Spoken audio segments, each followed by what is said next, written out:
তো বন্ধুরা, পাকিস্তানে কি কিছু বড় ঘটতে চলেছে? কেননা সাডেনলি পাকিস্তানের সরকার গতকাল রাত থেকে আগামী 1 মাস পর্যন্ত নিজেদের বায়ুসীমাকে সম্পূর্ণ বন্ধ করে দিয়েছে, যাতে কোনো কমার্শিয়াল বিমান ঢুকতেই না পারে। অর্থাৎ এর থেকে পরিষ্কার যে পাকিস্তান এই মুহূর্তে মারাত্মক আতঙ্কে রয়েছে যে ওদের ওপরেও অ্যাটাক হয়ে যেতে পারে, তাই আগে ভাগেই নিজেদেরকে প্রিপেয়ার করছে।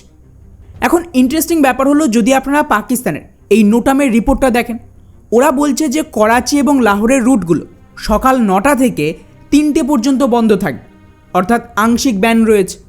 আর এক্স্যাক্টলি এই সেম দুই শহরে মানে করাচি আর লাহোরের যে আমেরিকান কনসুলেট ছিল, সেখানে আমেরিকান সরকারের একটা নির্দেশ এসেছে যাতে এখান থেকে যত তাড়াতাড়ি সম্ভব আমেরিকান ডিপ্লোম্যাট আর তাদের পরিবারদের সরিয়ে নেওয়া হয়। যার পেছনের মূল কারণ হলো রিসেন্টলি যেভাবে আমেরিকার অ্যাম্বাসিতে অ্যাটাক করানো হয় পাকিস্তানের লোকজনের দ্বারা, সেটা ওদের জন্য বলা হচ্ছে বিরাট বড় একটা থ্রেট তৈরি করেছে। আর এখানেই সবচেয়ে বড় টুইস্ট, আপনাদের হয়তো মনে আছে আমি লাস্ট ভিডিওতে ক্লিয়ারলি বলেছিলাম ইরানের যুদ্ধই আমেরিকার শেষ বড় যুদ্ধ এই মিডল ইস্টে, এবং এটা শেষ হলেই ওরা কিন্তু ধীরে ধীরে সমস্ত আরব দেশগুলো থেকে না কেবল নিজেদের মিলিটারি বেসেস খালি করতে শুরু করবে, বরং তার সাথেই আমেরিকার যে অতিরিক্ত কনসুলেট ছিল বা কনসুলেটের নামে সিআইএর বেস বানিয়ে রেখেছে সেগুলোও খালি করবে। কেননা এক তো ডলারাইজেশনের জন্য ওদের কাছে এত টাকা থাকবে না যে ভবিষ্যতে গোটা বিশ্বে এই 800-900 মিলিটারি বেস অপারেট করবে, এবং ইন্টেলিজেন্স অপারেশন চালানোর জন্য আগের মতন আনলিমিটেড ফান্ডিং থাকবে না, তাই এগুলো বন্ধ ওদের করতেই হবে। আর দ্বিতীয়ত, আমেরিকা না সরলে ইসরায়েল বা ভারত এদিকে টেক ওভার করতে পারবে না এবং মাল্টিপোলার বিশ্ব তৈরিও অসম্ভব। আর এক্স্যাক্টলি এই মুহূর্তে সেটাই চলছে। এটা অসম্ভব ব্যাপার যে পাকিস্তানের সেনাবাহিনী আমেরিকার অ্যাম্বাসিকে প্রোটেক্ট করতে পারছে না। পাকিস্তানের লোকজন অপারেশন সিঁদুরের পরেও ভারতের মতন কট্টর শত্রু দেশের অ্যাম্বাসিতেও অ্যাটাক করতে পারেনি, এতটা বেটার সিকিউরিটি ছিল। সেখানে আপনাদের মনে হয় যে পাক আর্মির আব্বুজান আমেরিকার অ্যাম্বাসিতে এত সহজে টার্গেট করা যায়? আমি তো কিছু ভিডিও দেখছিলাম যেখানে পাকিস্তানের লোকজন বন্দুক নিয়ে চলে এসেছে। সেম অবস্থা ইরাক থেকে শুরু করে মিডল ইস্টের দেশগুলোতে।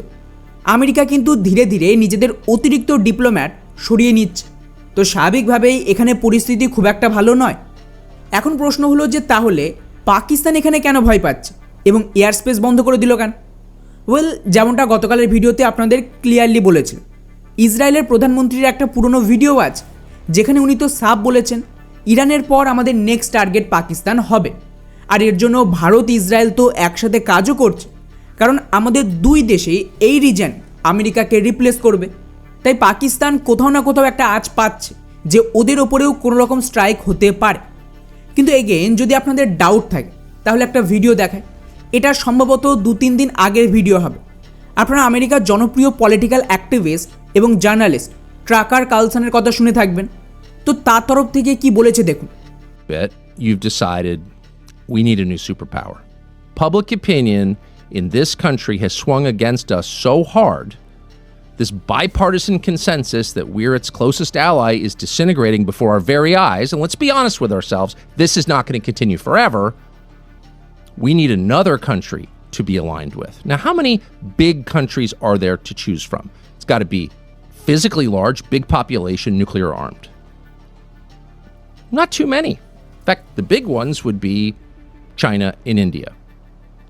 But China, unfortunately, is a Han ethno-state. So you can't really turn its population against itself in order to increase your own power. It's not going to work. It's resistant to this, to manipulation. And that leaves India. And it was probably no coincidence that the Prime Minister of India, Prime Minister Modi, spoke to the Knesset today about the ancient ties between Israel and India.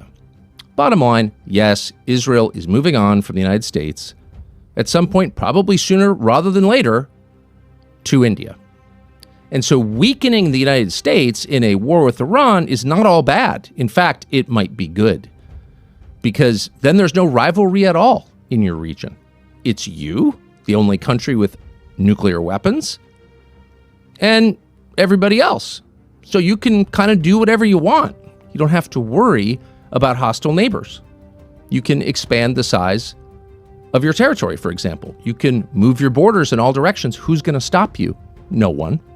তো শুনলেন ট্রাকারের দাবি এখন Israel America থেকে সরে ভারতের দিকে চলে গেছে এবং এটা মোটামুটি অফিশিয়াল। এই জন্যই তো ইসরায়েলের প্রধানমন্ত্রী ভারতের সাথে মিলে অ্যান্টি জিহাদ অ্যালায়েন্স তৈরির কথা বলছে।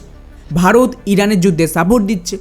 এমনকি ইসরায়েলের একটা নিউজ চ্যানেলের ভিডিও মারাত্মক ভাইরাল হচ্ছে, যেখানে ইসরায়েলের একজন বলছে যে আমরা গোটা বিশ্ব থেকে হাতিয়ারের অর্ডার পাবো এবং বর্তমান যুদ্ধেও ব্যাপক হাতিয়ারের প্রয়োজন রয়েছে, এবং অন্যজন বলছে যে এর জন্য আমাদের কাছে এত বড় মাত্রায় প্রোডাকশনের ক্ষমতা তো নেই, তো এই যুদ্ধ কীভাবে চলবে আর বিক্রি বা হবে কী করে।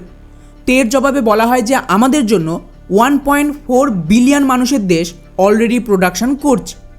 অর্থাৎ স্পষ্ট যে ইসরায়েল আর ভারতের মধ্যে অলরেডি বেশ কিছু টেকনোলজি ট্রান্সফার হয়ে গেছে, যেখানে ভারত হয়তো ইসরায়েলি হাতিয়ারের মাস প্রোডাকশন করছে এবং ভারত থেকেই এই সমস্ত হাতিয়ার সাপ্লাই হচ্ছে বা হবে। আর এটা নতুন ঘটনা নয়, এর আগে গাজার ওপর যখন ইসরায়েল অ্যাটাক শুরু করেছিল সেই সময়ও একটা উড়ো খবর এসেছিল যে ভারত থেকে কিছু ড্রোন সাপ্লাই হয়েছে, কিছু অ্যামিউনিশন সাপ্লাই হয়েছিল, কিন্তু ভারত এগুলোকে অফিসিয়ালি মানেনি। ফলে এই সমস্ত কিছু একসাথে পরপর সাজালে ছবিটা অনেকটাই পরিষ্কার বোঝা যাচ্ছে কী গেম চলছে। আর এই কারণেই সম্ভবত পাকিস্তান আতঙ্কে রয়েছে যে ওদের ওপরেও ভারত হয়তো ইসরায়েলের মদতে অ্যাটাক করিয়ে দিতে পারে।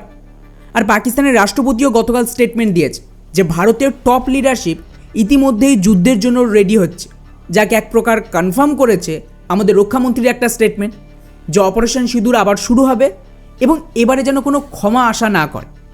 এছাড়াও আমাদের অগ্নি মিসাইলও পাকিস্তান বর্ডারে মুভ করছে, যেটা আমি গতকালের ভিডিওতে আপডেট দিয়েছি। অন্যদিকে ইন্টারেস্টিং ব্যাপার হলো, যখন এই ইরানের যুদ্ধ নিয়ে গোটা দেশ ব্যস্ত, সেই সময় ভারত আর রাশিয়ার মধ্যে বেশ কয়েকটা চুক্তি হয়ে গেছে অতিরিক্ত হাতিয়ার ভারতে ডেলিভারি করার জন্য। তো আমি গ্যারান্টি যে কিছু একটা কনফ্লিক্ট তো হবে, কিন্তু এটা শুরু কিভাবে হবে সেটাই প্রশ্ন। পাকিস্তান কিছু করবে, নাকি ইসরায়েলের মদতে পাকিস্তানের উপর অ্যাটাক করানো হবে, নাকি ডিরেক্টলি ভারতীয় অ্যাটাক শুরু করে দেবে, সেটাই এখন দেখা। তবে আমার একটু ডাউট আছে যে ইরানের রিজিম চেঞ্জ শেষ না হওয়া পর্যন্ত ডিপ স্টেট আরেকটা ফ্রন্ট খুলতে চাইবে না, কারণ এখনও আমেরিকা আর পাকিস্তানকে প্রয়োজন আছে ইরানের উপরে অ্যাটাক চালিয়ে যাওয়ার জন্য। তো দেখা যাক বিষয়টা কোন দিকে এগোয়।